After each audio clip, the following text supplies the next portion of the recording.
Hey guys, in this video we're going to be doing a 3-colour sunburst on this guitar. This is a single cut I've just finished building, and I'm going to paint this whole thing with lacquers rather than using dyes like you normally see me do on my YouTube videos. So for this guitar, I mean, I've got it all taped off now, but we've got natural binding around the maple.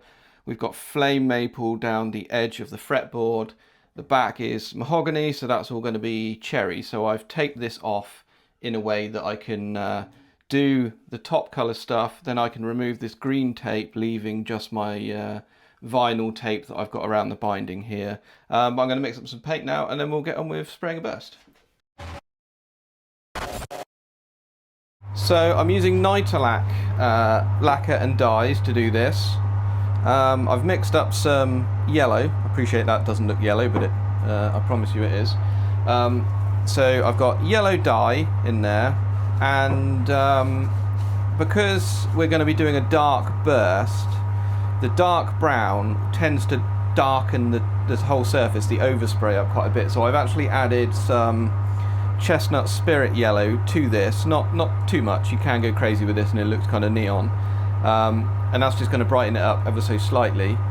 So I've mixed that in here, mostly thinners, few drops of golden age lacquer. This is going to be an aged finish, so I'm going to check the paint and everything, so I'm using the golden age stuff. And now I'm just going to mix that up in my spray gun. So I'm just getting this in here, try not to spill it, which I am everywhere. There we go.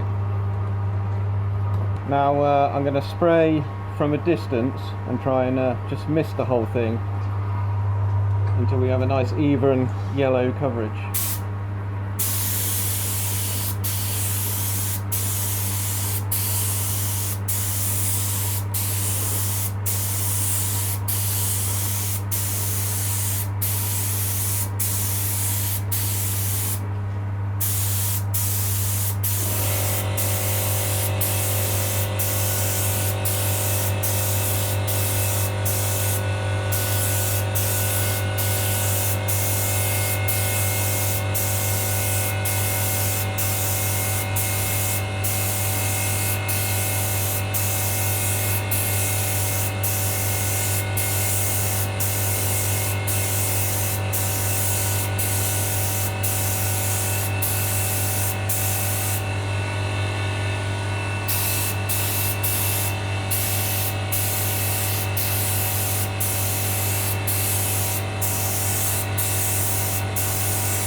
Beautiful. Now I'll mix up some brown. Now for the dark colour, I've effectively done the same kind of mix. I've got about 1 part lacquer to about 10 parts thinners in here, and I've just dumped in a load of Nitorlack black and a load of walnut as well, so give me a really dark brown. And then there's a little tester here, you can see it's pretty much black on there, which is what I'm shooting for. That's already in the gun, ready to go. Now what I'm shooting for here is the I think they call it a kindred burst, where it's a very, very tight edge burst, probably only about a quarter of an inch in max, and it's very, very dark along the very edge, almost opaque, and then it will come down here and that will give us a fairly hard line down to here, and I want to basically carry my burst on all the way into this corner here, and then this will be very, very dark. You've got to be really careful doing this, because it's very careful to go in it, like the line look too heavy and it will look like a clown burst effectively. So just a very, very tight edge all the way around, and then filling in this section here. The other thing I want to mention as well is that we'll do a tiny fan in here first, and here, just to fill up these edges. On a lot of Les Pauls you can see a kind of just a line here where the paint doesn't quite get into that corner. So if we do that a little bit first, and then we do the rest of the burst, this will look nice and consistent in this area here.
That's it. Now that I've got this pretty close, I just want to kind of tidy up this and get this line so it looks nice and smooth flowing all the way around here.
Cool, now we're ready for the cherry. Now for the cherry, I mixed up about half cherry flamenco and about half walnut brown. That gives me a nice dark cherry colour. If you don't add a bit of brown, then it tends to look a bit pinky and weird. So I've got that mixed up in the gun, we're ready to go. And I've pulled off all the green tape, just made sure that my vinyl tape is still stuck down nicely, seems to be. So on this guitar we've got a mahogany neck and body, so we're going to do mahogany, all in cherry. The headstock is ebony. I haven't taped off the headstock, I'm just going to paint in the other direction basically. So we're going to do cherry all over. I'm going to do a thin bit of painting in these very edges here to make sure I get the coverage, and then we'll paint the whole rest of it. But I'll probably start with this this burst here. Now for the burst, I only want really a subtle hint of red, and it's really just to kind of reduce the kind of the green hue that we get from the very edge of the black there. So it's not very strong, it's just subtle. And then obviously we'll put much more cherry on the back, and that should make it all tie in together nicely.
There we go. So you can really barely tell that there's actually any red in it. It's just taken all the green hues out, and it's just a hint of red at the very edge, and it's just softened up all the edges so it doesn't have that clown bursty look it had before.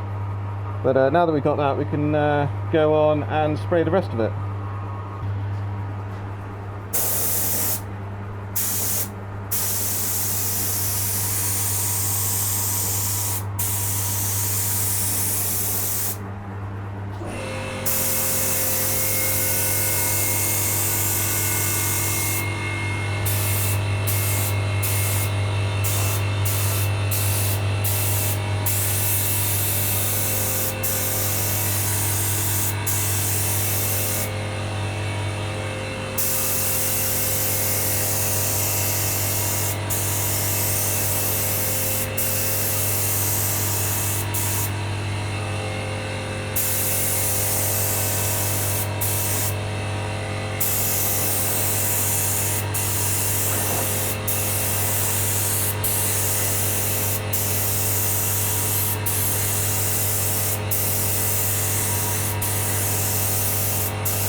Now for the moment of truth.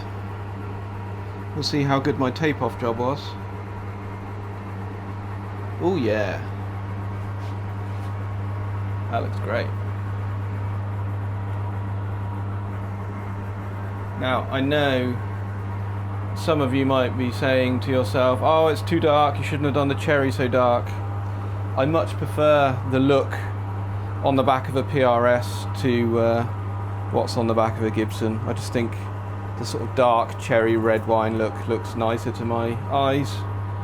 I know it's not for everyone.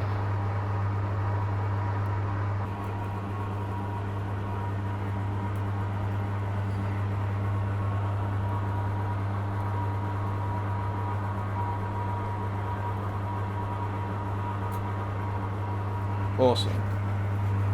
So now that all my colour's on, I've pulled all the tape, done a bit of an inspection, everything looks fine. I'm going to get a coat of clear over the whole thing, and that's just going to protect the colour. Then when I lay it down on the bench later, I can do all the edge tidying up, any scraping I need to do, and I won't worry about damaging the colour coat. So we'll get that on now.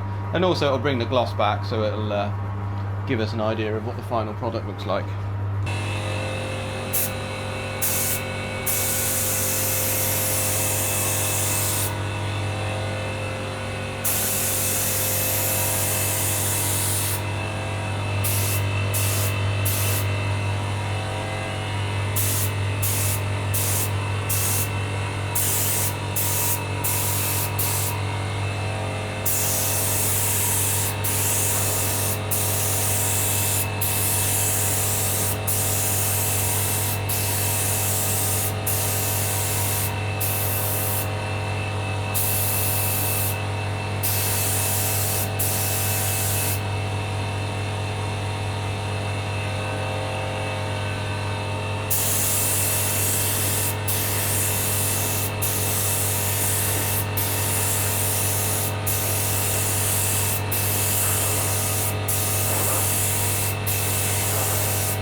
I'm going to pull this tape off now.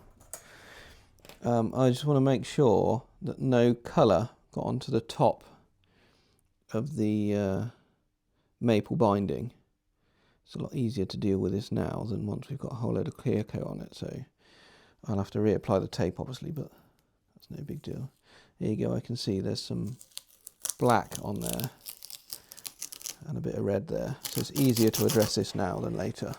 And now I can just scrape these little bits where the lacquer's got onto the fretboard.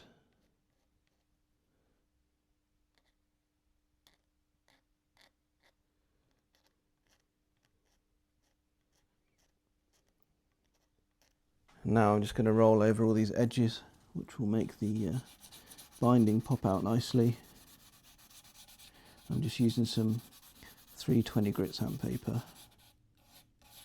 This is a lot easier to do when there's no dye in the wood and we're just sanding off the lacquer.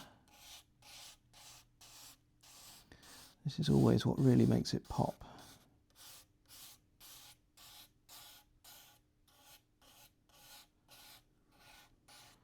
But got to be very careful because it won't take much at all to go too far. We definitely don't want to sand off any of the cherry.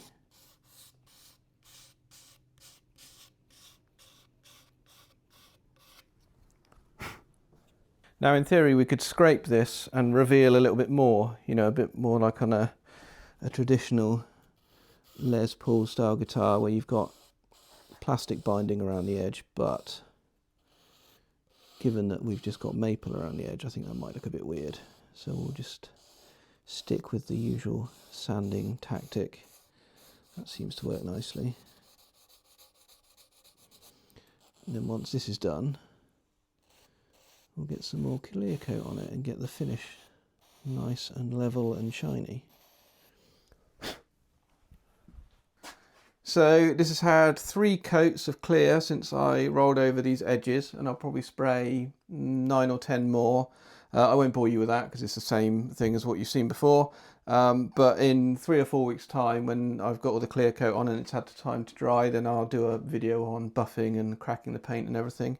As always, if you enjoyed this, please press the like button. If you've got any questions, leave a question in the comment section. Happy to answer questions, and see you next time.